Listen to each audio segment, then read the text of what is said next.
Hi, Aaron. Just stopping in to say hi and talk for a few minutes as I often like to do. One of the things that a lot of folks who are not themselves trans may not realize is that the process of transitioning is a long one. I talked about this a little bit in a previous video, but I feel like it's worth bringing up again because sometimes the fact that it's such a long process is pretty frustrating to trans folks. Um, in the middle of the process, there's sort of this weird sort of limbo we find ourselves in pretty frequently, where we certainly have no interest in maintaining our previous identity. In fact, frequently we throw that away pretty quickly. But there's a lot that has to be done before we can actually fully have the new identity that we really want. There's the legal process of name changes. There's actually getting that updated everywhere once that process is done. Then there's actually all the physical elements of transition themselves. I've talked about with a few friends of mine and written up various things and stuff talking about just how long a lot of that takes, and the reality is it can be a couple of years process. So any of you out there who are allies or want to be supportive of your trans friends, I would just kind of offer be there for them as they get impatient, realize they're going to have their up and their down days, and just do whatever you can to help distract them, help remind them how much you care, help remind them that it's all worth it, even when it doesn't seem like it.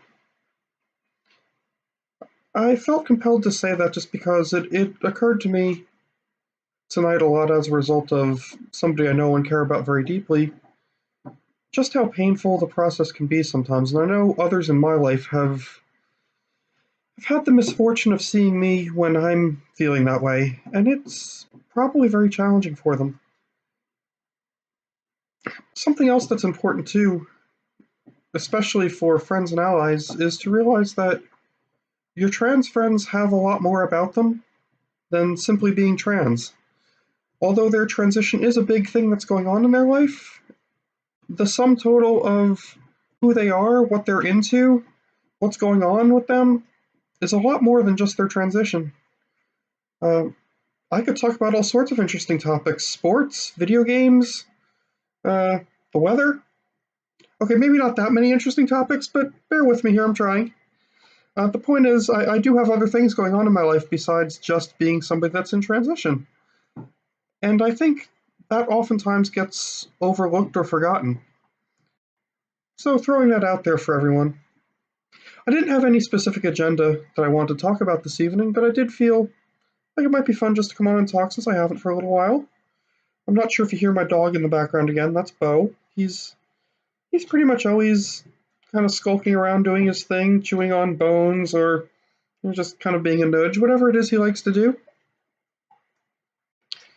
So as for me, where am I at right now? Well, as of today, I've been on hormones almost 8 months. I came out publicly and started living full-time as a female right around the same time I went on hormones.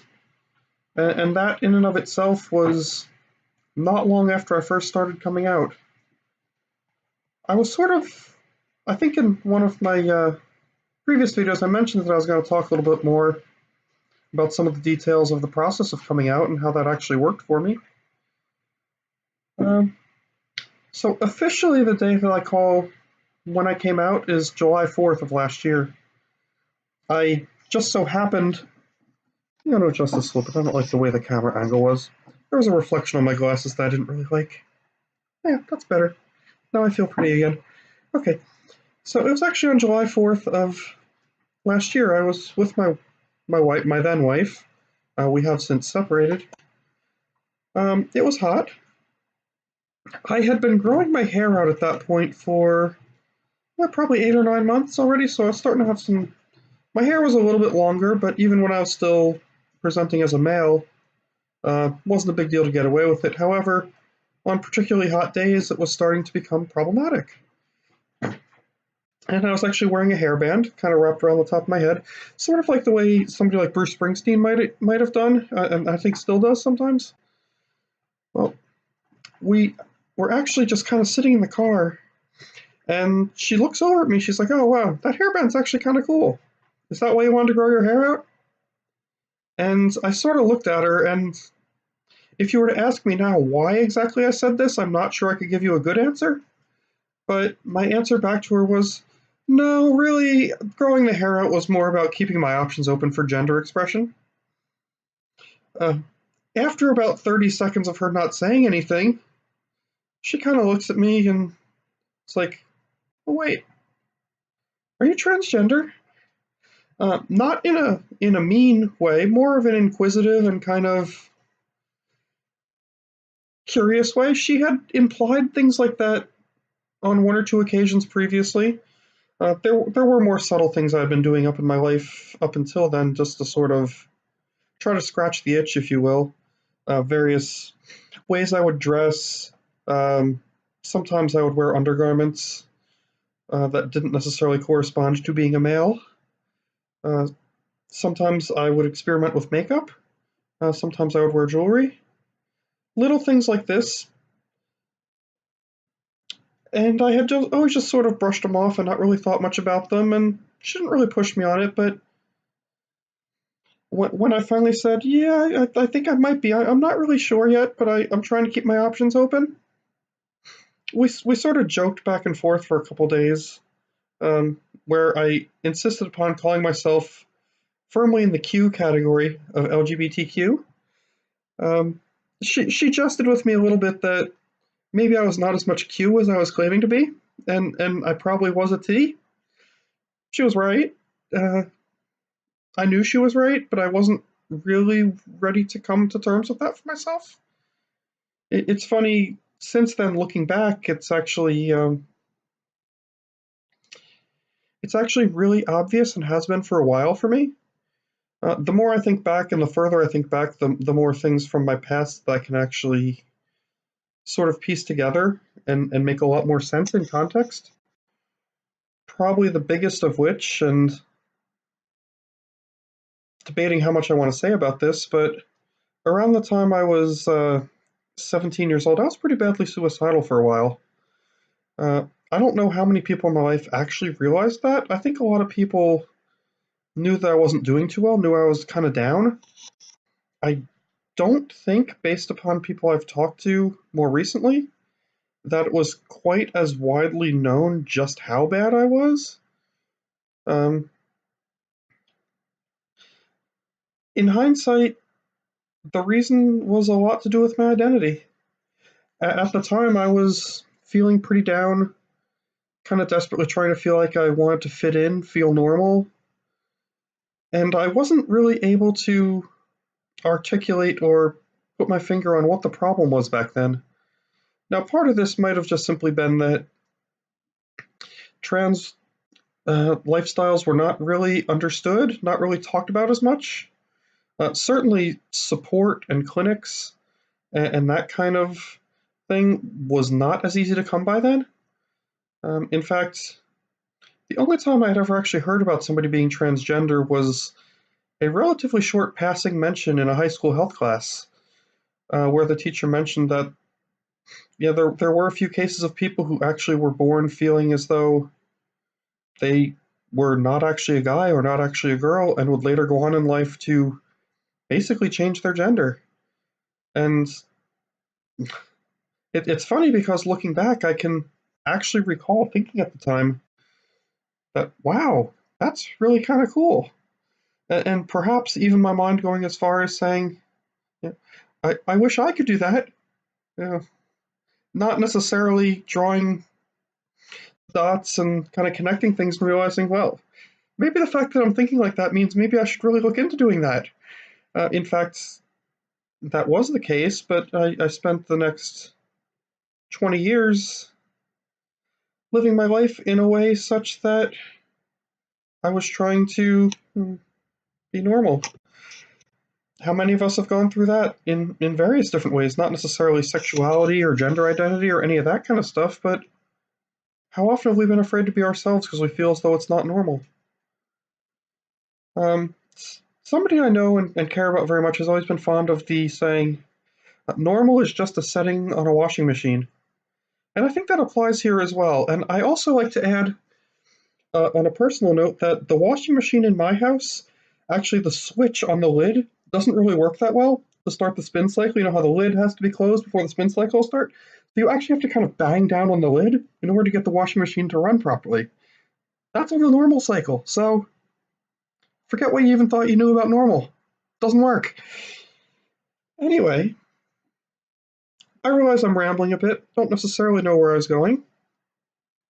Other than to say that, you know, the decision to come out and the ability, even for a person themselves, to kind of come to terms with who they are, who they want to be, how they need to live their life,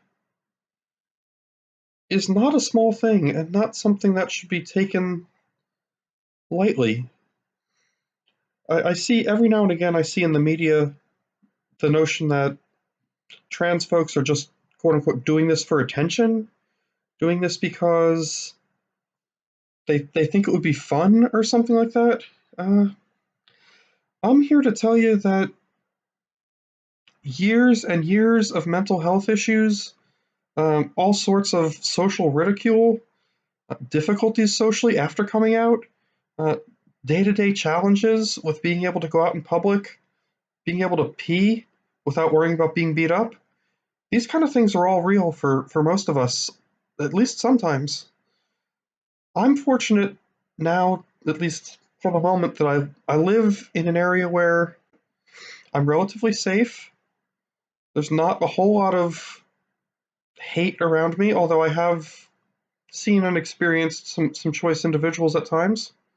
But even still, I was nervous about a lot of that stuff for a very long time. There was a piece of my mind that sort of was excited about coming out because I was finally going to live the life I wanted to.